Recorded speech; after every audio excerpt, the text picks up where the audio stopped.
Good morning, everyone. We're here at Cereals. Peter with us. Peter, can you please give us a tour of the Pro Data stand and show us all different products and the new product as well? Absolutely. We are at Cereals 2025, the Arable event. I think this is the 10th year that we've actually attended, and we are blessed with glorious weather this year. No muddy boots required, and as we can see around us, there are an awful lot of people here visiting this year in Lincolnshire. We'll run through some of our products that we've got. We've got most of the standard products on show this year.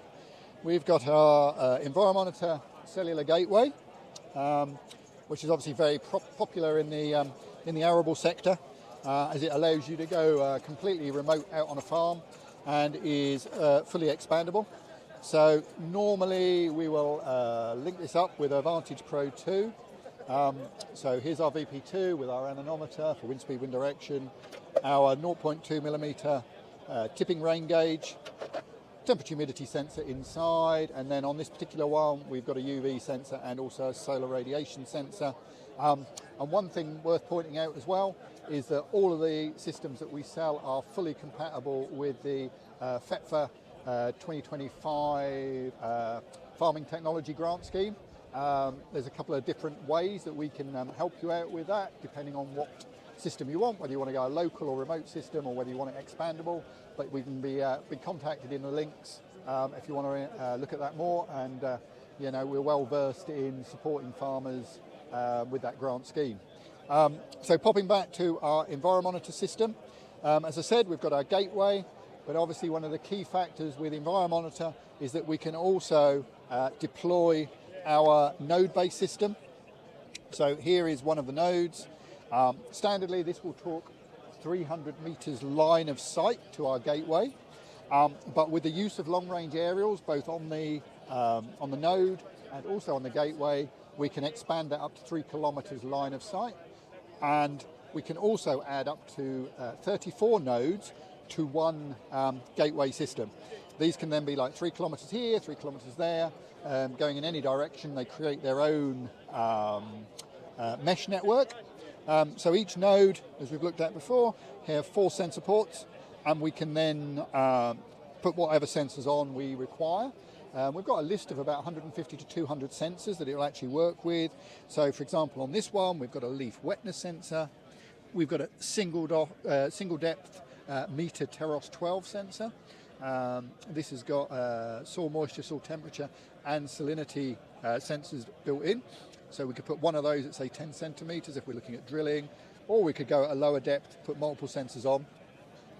We've got a Sentech sensor. That's a drill and drop probe. So we've got every 10 centimeters throughout the probe. We can see over this side where we've got a little indentation on each one.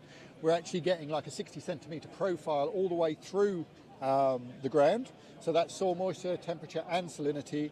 So this would be an ideal product for a root crop grower. For example, if we were growing potatoes, we would put that in at the top of the ridge all the way down, and then we can monitor how irrigation and rainfall is affecting the crop and what our moisture levels are, for example.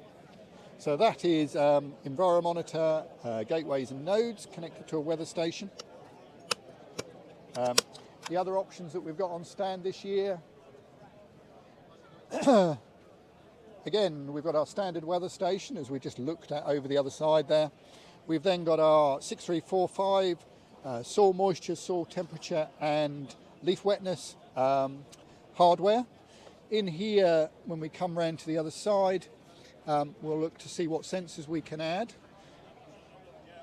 So for example, when we look in here, we can have 4 soil moisture sensors, 4 soil temperature sensors and 2 leaf wetnesses.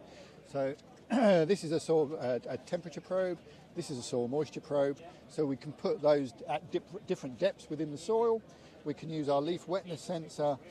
We might have one lower down, we might have another one that is at the top canopy of the crop. These work on electrical conductivity, so we're looking at a scale of 0 to 15.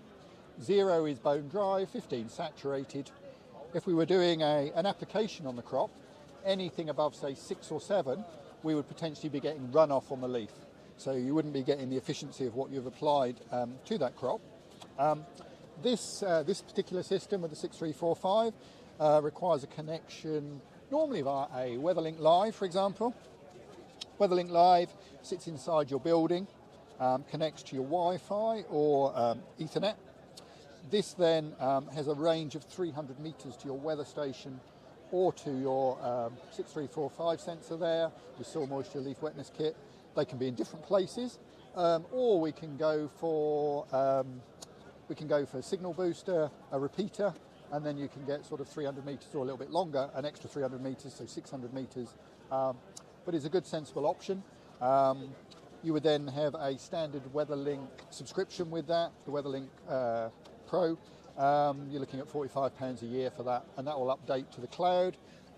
You can then get the data on weatherlink.com, or you can get the data onto the WeatherLink app, which we've looked at before. So as many people on the farm or whatever can access that, and as you say, your data is recorded in the cloud. Brilliant. Water? Then we'll go to, we'll have a look at that.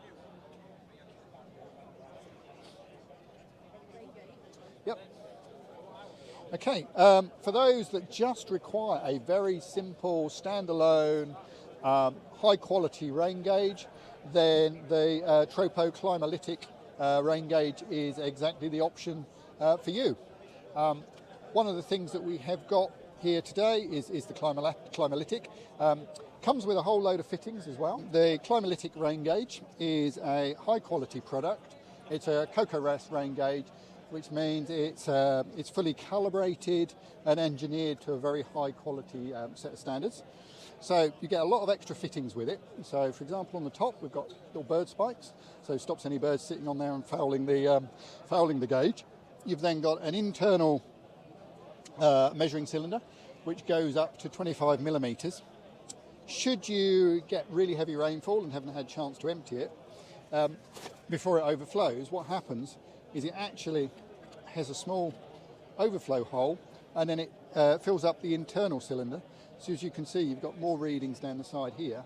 But the other thing you can do is you take out your internal cylinder, like so. You would then measure how much you've got, but then you take off the main jar where it's overflowed into, and then you tip it back into there, and then just slide it back on. It also comes with a nice mounting handle like that. You've then got another carrying handle for it. Plus, the other things you get a nice little brush for cleaning it out. So,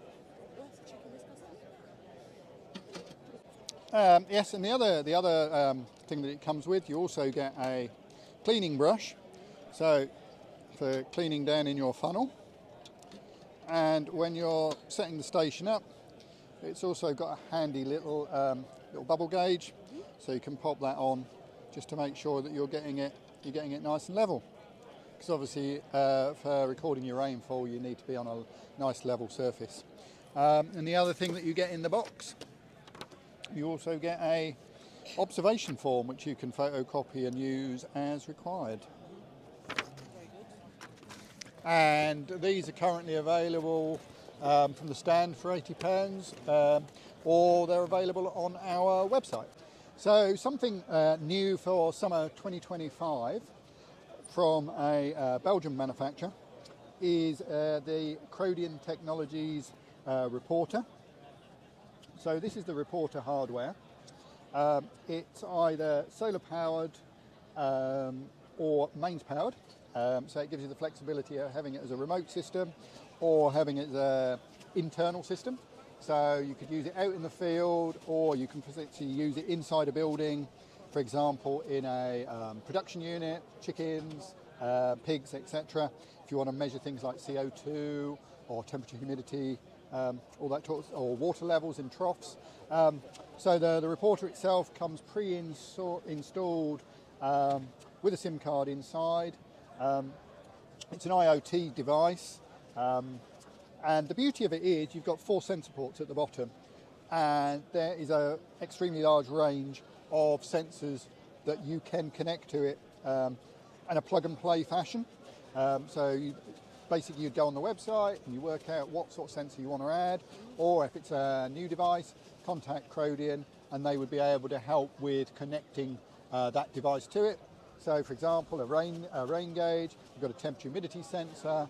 A lot of these are used with flow rate monitors, for example, for irrigation systems, or water or liquid depth sensors. So for example, you have a liquid depth on a remote storage tank that you might be filling your sprayer up out of, or a local diesel tank, for example. You can have a depth level sensor in there.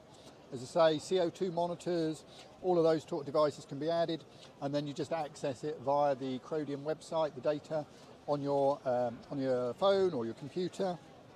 And it's a very simple, rugged piece of hardware with a very simple front end that you can configure as you want, and it's at a very reasonable, cost-effective price. So if you need any further details about that, please get in contact.